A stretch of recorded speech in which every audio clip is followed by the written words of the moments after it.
Hey everyone, it's Norm Farrar, aka the Beard Guy, and welcome to another Lunch with Norm. Lunch with Norm.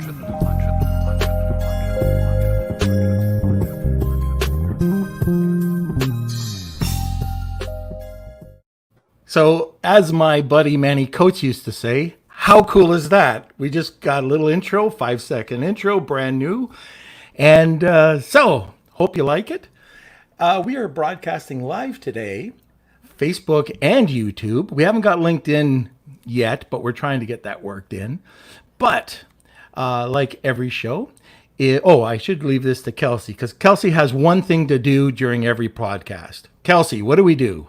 That's right. We need to like and share this Facebook Live with all your friends and follow us on Instagram, YouTube, everywhere. Just follow us everywhere. Just do it, please. So today, I would like to introduce to you a very special guest. I've got to know Khierstyn over the last year, and she's just incredible. Not only is she incredible, she's a product launch expert. So crowdfunding has really changed the game for developing products on Amazon. But it's not as simple as just going and posting your dream product and then walking away. So Khierstyn specializes in go-to-market strategies for products on Kickstarter and other popular channels. So if you have any questions, just post them like you do anytime. Just post them in the comments section below. Thank you, Khierstyn. And sit back, relax, get a coffee, and enjoy the show. So now, Khierstyn, how are you? I am good. I'm having fun being your little meme. Like, can you do that whatever. every show? You're good at that. Yeah, for sure. I'm just very animated and sarcastic, so I'm like, or whatever you need me to point, I'll point. I love it. I need a pointer. Sorry, Kelsey. Kelsey tried. So we're going to be talking about crowdfunding today. Yes. And I don't think a lot of Amazon sellers don't know about crowdfunding, or they don't even think about it. Do you find that? I find that the ones that have heard about it, I think it's on their radar, but they don't know how to use it. They're like, I see it as this cool product launch platform, but I don't know how to use it or why I should use it. Yeah. Really. So let's back up a step. I should have said this. I'm new at the game, so I forgot to even ask, hey, can you tell us a little bit about yourself? Yeah, definitely. I'll keep it short, and then I guess, guys, if you have any specific questions, just drop stuff in the comments. But I've been specializing full-time in the crowdfunding niche for about 5 years now. And when I say crowdfunding, I say like using Kickstarter and Indiegogo to launch products. And I got involved in crowdfunding after a huge product launch failure. Go figure, right?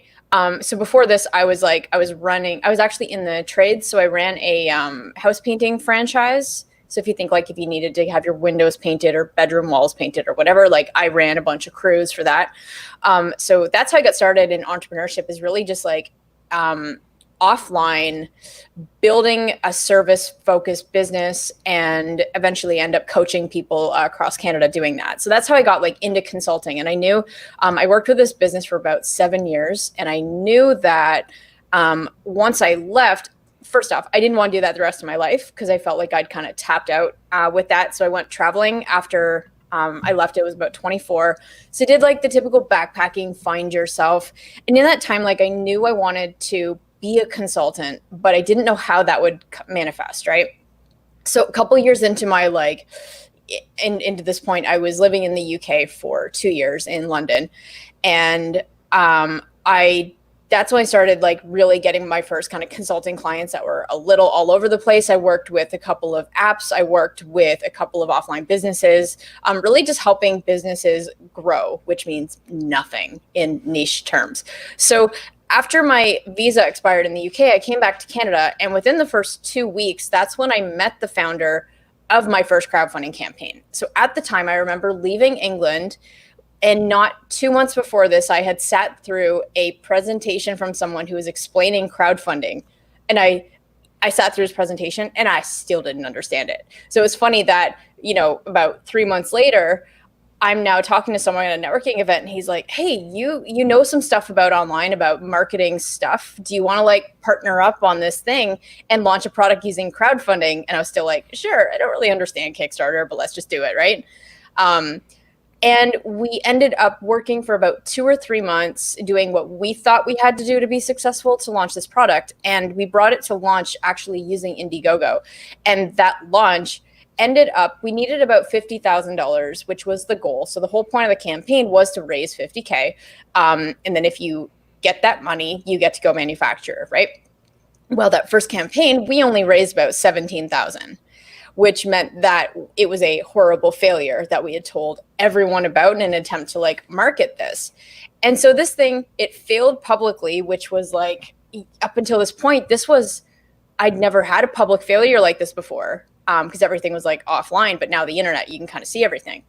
So with this product, we ended up deciding after that launch, we had two options. We could either, we were looking at why this launch failed, and we thought, okay, well, is it just the product sucks and we should like move on? Or is the marketing and the strategy behind what we did that suck? And so we started talking to people in the industry who were like, it's definitely not your product. It's what you guys did and how you approached the launch. And so we're like, okay, you know what? Why don't we just try this again, taking professional advice and see what happens. And if it fails again, you know, we just know that it's not meant to be and go from there. So we then, after that first launch, spent about 2-3 months planning for the next launch. And we then now decided to follow the book, right? And that second launch ended up raising just over 600,000 US with close to 5,000 orders, which was a drastic turnaround.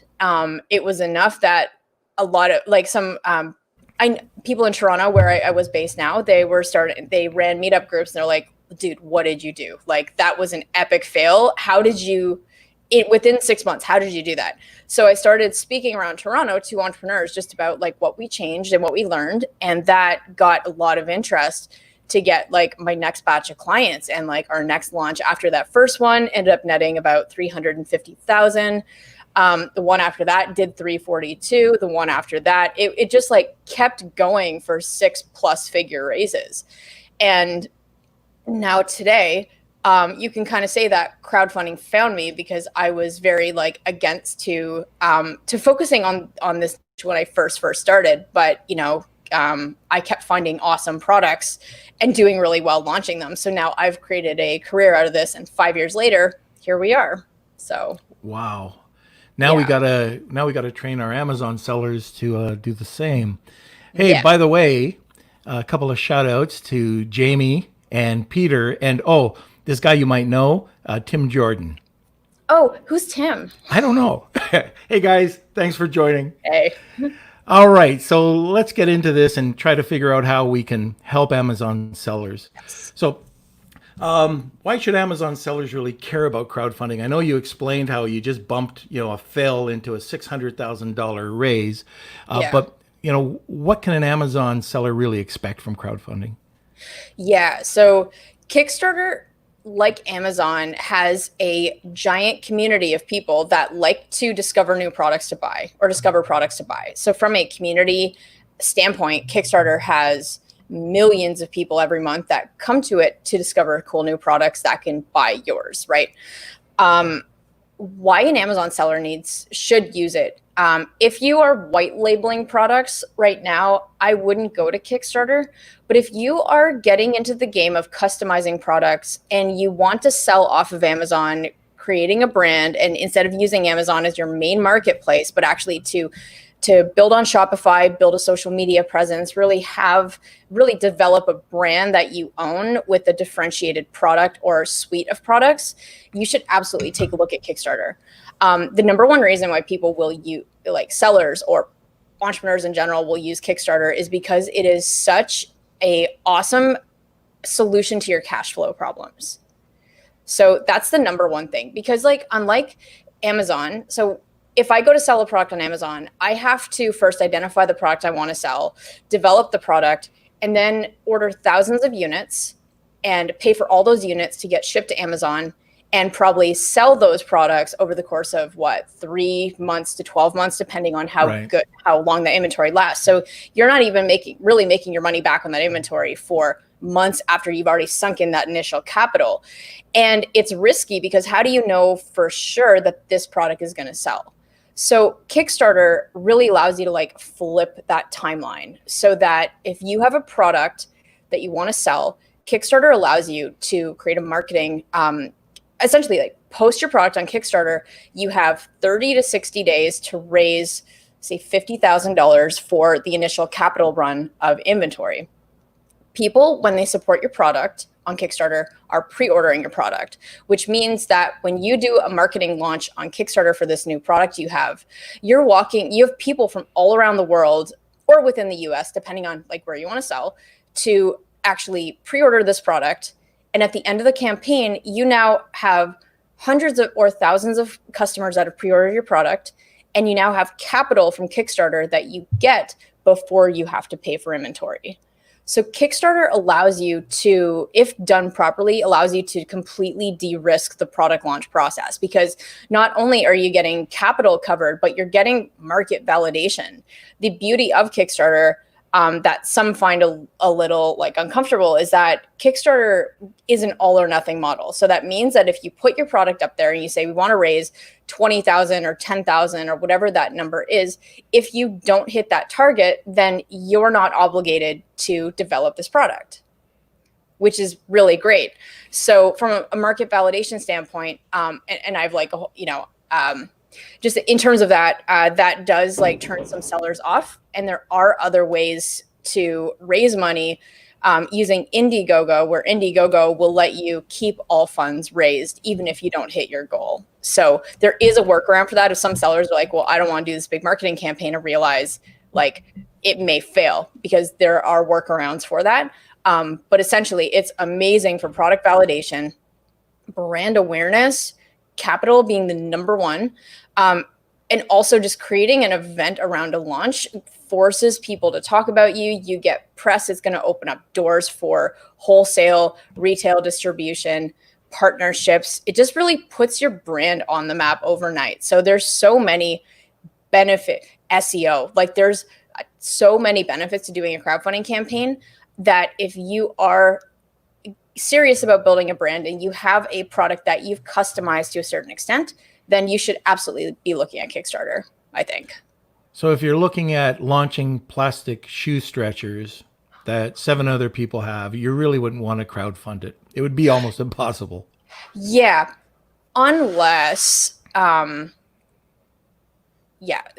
the thing is that, like, if you have a product that is not, because you have to look at the consumer too. Like, why would the consumer buy your product versus buy your product on Kickstarter, wait 4 months to get it, versus just buying it and getting 2-day shipping on Prime, right? So you do have to have something unique, something novel, but you don't have to reinvent the wheel. That's another common thing, is that you see all these like new, crazy, futuristic things that go on Kickstarter. You don't need to have the latest and greatest in tech. You just need to be taking an old solution and making it better, and then putting a brand and a story around that. Yeah, so just taking and doing competitive analysis, finding out, why your competitors are having issues, and just improve on it. Yeah. I think that's a great idea. And I know, just from a cash flow point of view, so many people just go in undercapitalized, and they're screwed from the get-go. Yeah. So yeah, what a great idea. So are there any do's and don'ts for new sellers? Using Kickstarter, yeah. So let's assume that it's your first time going to Kickstarter. First thing you need to know is that the Kickstarter launch should be seen as a bonus to your Amazon launch. So the way that you can use Kickstarter to get your product to Amazon is that if you are, again, building a brand, you want differentiation and stuff, what you're going to do and how that timeline works is you're going to spend the time building up an email list. You need that list, you need that audience going into Kickstarter, so that you have a way to get your product, the equivalent of Amazon's ranked, Kickstarter has its own algorithm that will help it determine which products to give more visibility to. And when you get that visibility, that's how you tap into Kickstarter. So the biggest mistake you could ever make with any product launch, but specifically Kickstarter, because we're in this conversation, is that you need to be able to launch on Kickstarter and have a really strong first day of sales. When you have a strong first day of sales, typically you're looking at bringing in about 30% of your overall goal in that first 24 hours. Wow. And then Kickstarter's algorithm will pick you up as, oh, this is something my users like. We should show this to more people. And when that happens, that's when you start to go, quote, viral. And Kickstarter helps to give you additional organic platform traffic. So that the initial 30% that you put in really will help you get a larger return on that from their community. And the biggest mistake you can make is thinking that Kickstarter is just going to reward you with no sales and that all you have to do is just kind of launch and hope for the best. It's the worst thing you can do. Yeah, there's a lot of Amazon sellers that think that once they put their inventory and get their listing up, Amazon is obligated to them to promote them. So very similar. But very similar, yeah. This 30% you're talking about, is that your secret sauce? So in terms of, I get the 30% because that's what Kickstarter and Indiegogo have publicly said. You need to get that benchmark in order to have a 95% chance of you being successful. Okay.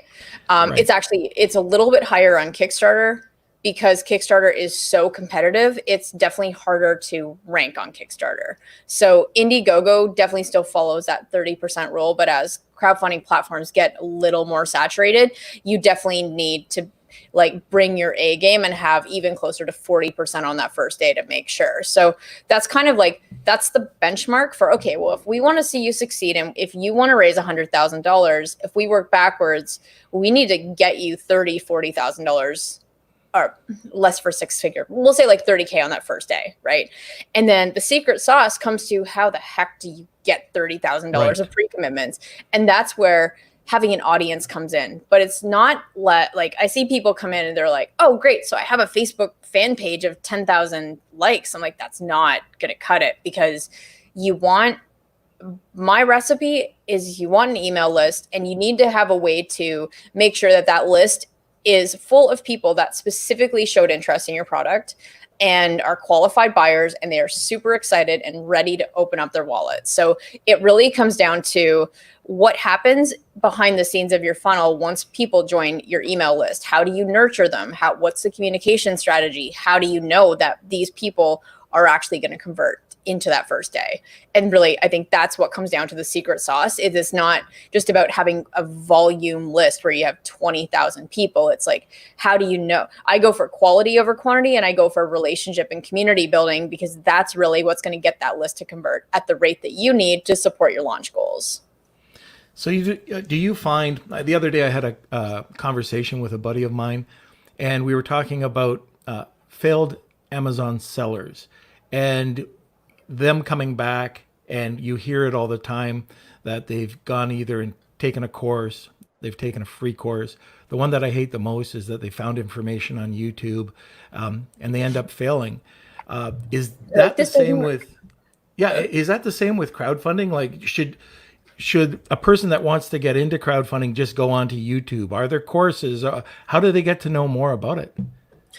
Like anything, people online, gurus will put free information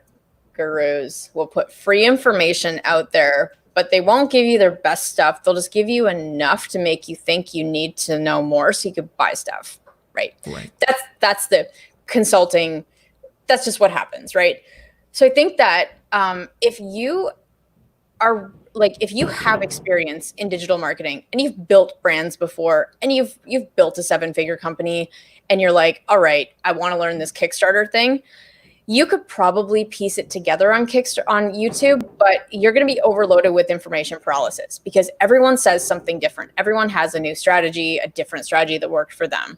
So I think what's really worked for me is I invest in coaching, I invest in courses, and I go all in on someone's system that I I resonate with. Like, if I want to build a consulting business, I will find a consultant online that has like the system, the best results, and I do everything that he says that I need to do. Right. And I think that you get what you pay for on YouTube. I think there's enough to piece together a successful campaign if you're looking at raising under 50K. But I think that if you're looking at doing this right, you're looking at raising a whole bunch more money, and you're looking at saving time and getting the blueprint that works so that you don't have to figure it out yourself. I think there's a lot of value in paying for coaching. Got it. I agree 100%.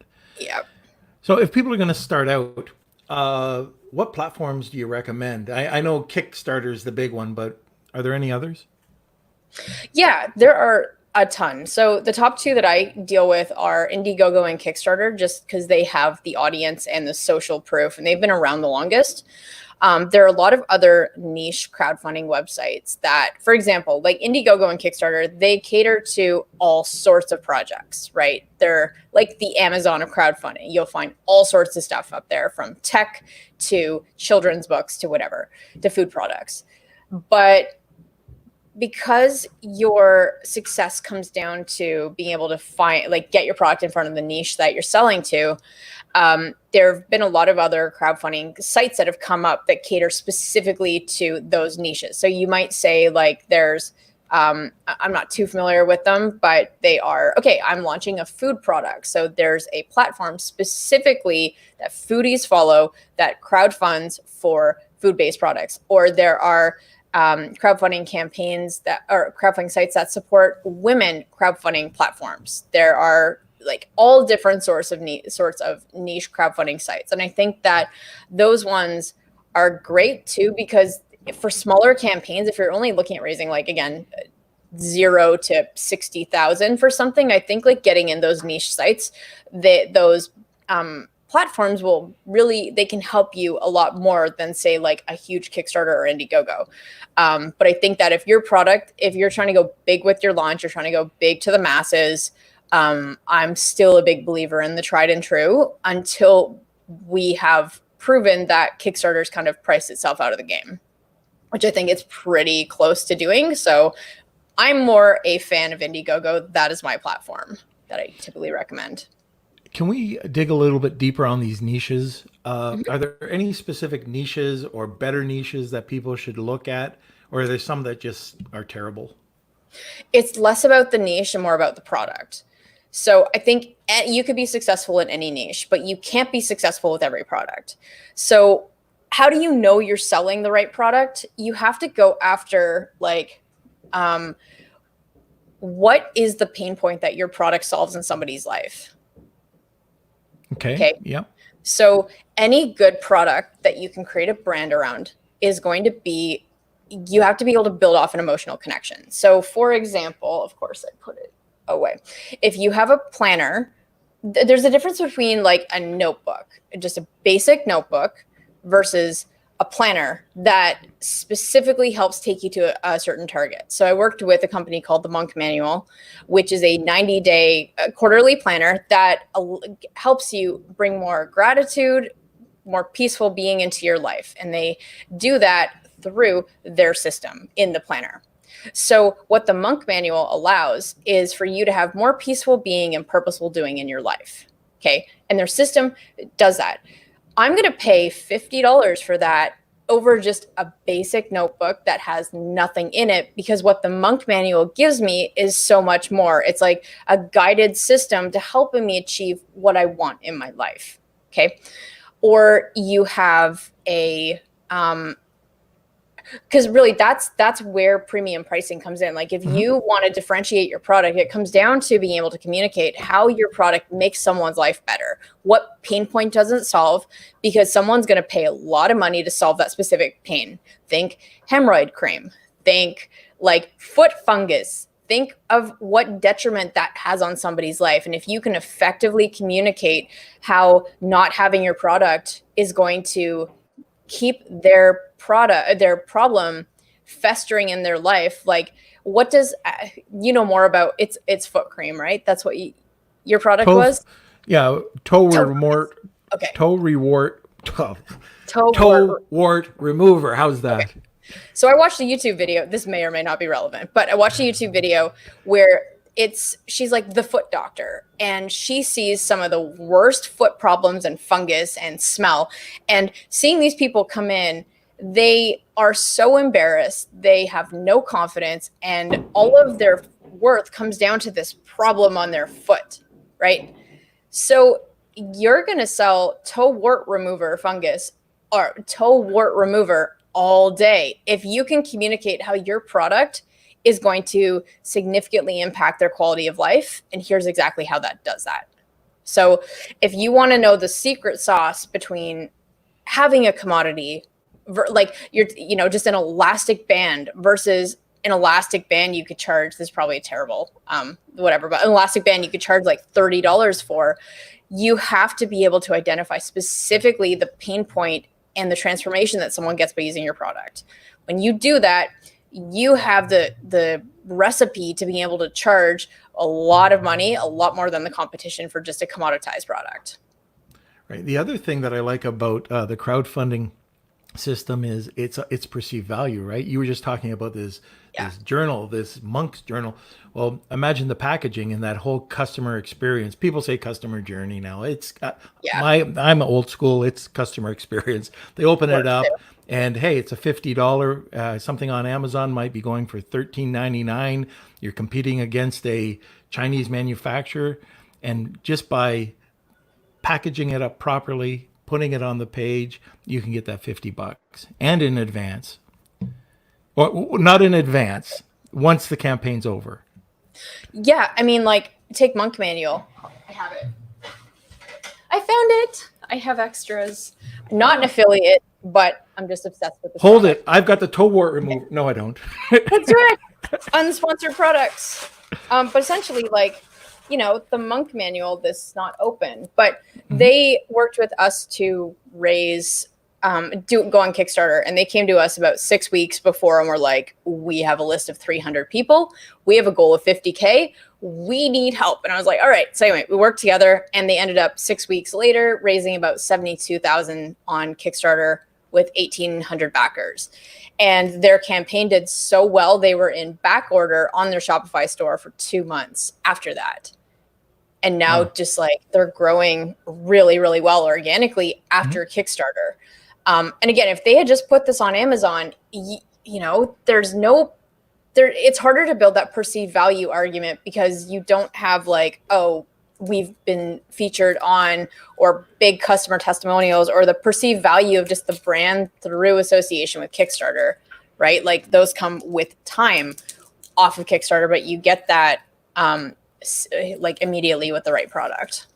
Okay. We just another couple of shout outs out to Sarah and Angela. Thanks for tuning in. And we do have a question from Angela. So this is my hard part because I'm an old guy and I'm trying to read this and the screen is this big. So my target is pregnant moms and moms. What crowdfunding site would you recommend? Should I also use Facebook and IG ads? Yeah, so that's tough. My target's pregnant moms. Okay, so because your sales cycle is so small, by the time you get the product and ship the product, if moms can only use this while they're pregnant, I think your window is really small. So for you to do a crowdfunding campaign, I would recommend that you have product in hand so that when you do the marketing campaign, you are able to ship product out to pregnant moms immediately. Otherwise, they're not going to be able to use the product. We worked with Ceres Chill on Indiegogo, which is a breast milk chiller that allows you to keep your milk cool while you're on the go. And we ran into this problem with it where Indiegogo helped a little bit. And it was great to get it up. But the issue, oh, sorry, Angela. Okay, newborns are 3 years old. All right. So in that case, I do think Indiegogo would be great for you because Indiegogo has more of the female demographic. And Ceres Chill, we did do on Indiegogo, and there were like quite a bit of perks from that. So yeah, that's interesting. So and that's interesting what you were talking about. are there specific platforms that are better to go to, like Indiegogo over crowdfunding or over Kickstarter for a niche like this, because it has more of a woman's demographic? I know with social media, let's say Pinterest, Yeah. you know that's that's women. Tried and true. Yeah, and you get the highest average order value out of Pinterest. So that's a little known, or I don't know, that might be a little known fact. Maybe it's a big known fact. But are there demographics that, between Kickstarter and Indiegogo? Yeah. So there's definitely Indiegogo right now has a larger female demographic, not by much, like where Kickstarter maybe like, I don't know, like 40, 60, right? Indiegogo is a 70-30. Sorry, Okay. does that make sense? There's like 10% more women on Indiegogo than there are on Kickstarter. Okay. But in saying that, I wouldn't choose the platform based on demographics. I would choose it on your product. So, Right. for example, if you are doing anything creative, so publishing or board games, anything like that, Kickstarter's really clamping down on being able to focus on those kinds of products. So anything creative, anything design wise. And design can be anything under the sun, anything that it could be Swell. Swell is like a great example of a design product because it's functional and aesthetically pleasing. So that's kind of Kickstarter for you. Indiegogo is more the tech side. So if you have hardware, if you have anything tech related, Indiegogo really, especially with their Aero certification program, they are the platform to go for that. If you're kind of in the middle, I would be choosing the platform based on either track record for sales for what have similar products done. Have they done better on Kickstarter or Indiegogo? And if you still don't know, I think from a sales perspective, you're going to get more love, more attention, and more sales from the Indiegogo community because there is less competition on that website. I've got a question that I know could stretch out for another podcast for sure, but if you could just kind of bullet point this. So if you could take me just basically through the stages of crowdfunding and how and when do I start the campaign? Right. So let's say hypothetically, when do you start the campaign? Okay. So you, depending on your budget, depending on a lot of stuff, but my average timeline that I like to look at is about a 2 to 3 month lead up. So if you want to launch a crowdfunding campaign in say October, hold on, where are we? August, September, October. So hypothetically, you want to launch a campaign mid to end of October. What you're going to do is you're going to start marketing now, and you have like a 2 to 3 month build up where you're building your email list. Okay. And then your crowdfunding campaign will last on average 35 days. So we'll say from October 15th, you launch, and then November 15th, you're done. And then after that point, what happens is Kickstarter will take about 2 to 3 weeks to transfer the money to your account. And then that's when you start fulfilling. So if we'll say a campaign ends November 15th, by December 1, money's in the bank, you put in the inventory order in December 1. And when that happens, you're going to start shipping product out, say, 2 to 4 months out from that, depending on your relationship with the manufacturer.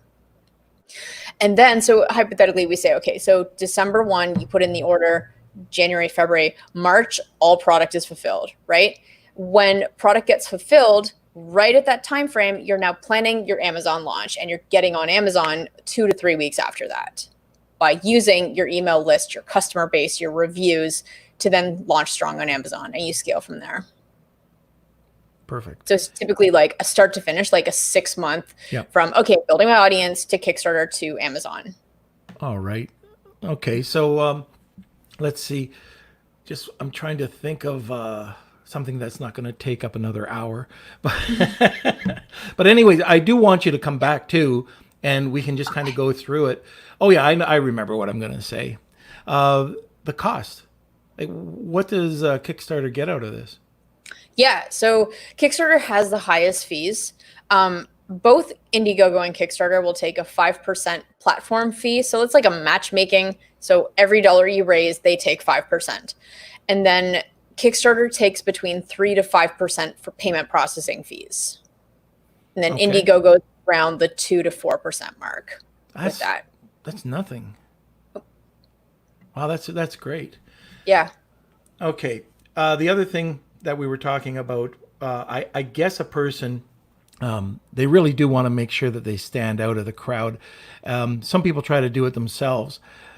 What do you think about going to a product development company to look, and it's going to be more expensive, but a product development company to work on your product rather than doing it yourselves? I already know the answer. When you say product, do you mean like a marketing agency, or do you mean like engineering firm? Yes, an engineering Yeah. firm. So take that plastic shoe stretcher and now make it into some work of art. So I think that unless if you are on a budget and you have a mechanical engineering background, I wouldn't be touching that, because like I think going to a product design firm is what I would do, because what you're getting is years of industry experience that's going to help you with the customer experience and a lot of factors that you, even if you're good at building a basic prototype, there's so many things that you're going to just miss that are going to cost you later. So I think to do it right, unless if it's a journal or something basic, I do think you should use a company like Gemba or other design firm. Yeah, they're great. They're great, by the way. Yeah.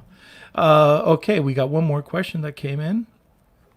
What strategy do you recommend to build a quality email list?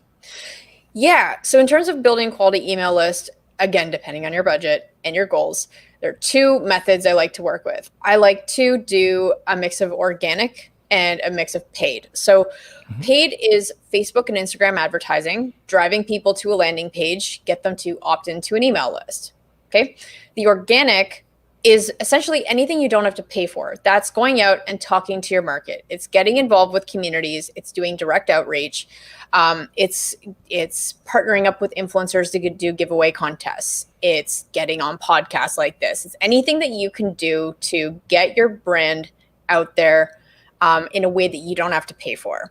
So those are two ways that I like to use. Right.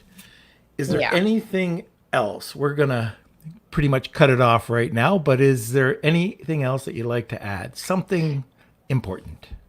Yeah, I think that people don't take the time to talk to their market. If you're developing a product, it's most likely because you had a problem in your life and you're solving it, right? And people they make the horrible mistake of assuming that they know their market and they know their customer. And you're going to be wrong 80, 90% of the time. So you really have to take the time to go out and talk to your market one-on-one and get to understand them so you can speak their language. People don't spend enough time doing that, and it costs them a lot of money when they go to Facebook ads trying to scale bad assumptions, and they wonder why they lose a bunch of money, or why they launch a product and the messaging doesn't land. Right. So we've touched a lot of different topics today, and I'd really love it if you could come back. Fingers crossed. Just give me a wave, and that would be good. All right, okay. we've got her in. Anyway, thank you so much for being on Lunch with Norm today. How do people get a hold of you? Yeah, so I have a lot going on. A YouTube channel, 2 podcasts on the topic. The best place I would go is my website, because that is kind of the hub for everything. You can book a call with me and the team, that sort of thing. So the best thing to do is go to my website, which is there a way to type this on? Kels? Here, Kelsey's going to be typing it in. Hey, okay. There we go. Yeah, it's, my website is my first name. So it's KHIERSTYN.com. That's pretty simple. There we go. And we do have, we do have one more question. Someone was asking about like a resource or a coach recommendation, if you have any. Yeah, depends what you're working on. Assuming it's the Amazon seller community, I mean, me. So there's a lot of other gurus out there. I tend to be fan favorite when it comes to Amazon sellers. Not that that sounds so egotistical, whatever, but that's what I would say. And if you're looking to raise money for films or board games specifically, I would link you up with Justin Giddings at thekickstarterguy.com. Oh, fantastic. And yes, I can absolutely 100% vouch for you. Actually, Tim Jordan was on here. I still don't know if he's on, but, you've got a great reputation in the business. You are a product launch expert. So once again, I really thank you for coming on and helping everybody out today. Yeah, thanks so much, guys. And feel free to get in contact if you have any other questions that come up. All right. Well, I hope everybody enjoyed the Facebook Live, and YouTube Live today. Kelsey, what do people got to do? Follow us on social media. We have Facebook, Instagram, YouTube, even TikTok. So TikTok. just search Norm Farrar and you should probably be able to find us. And remember, we have Lunch with Norm every Thursday at noon Eastern Standard Time. So until next time, thank you for watching, and we'll see you then.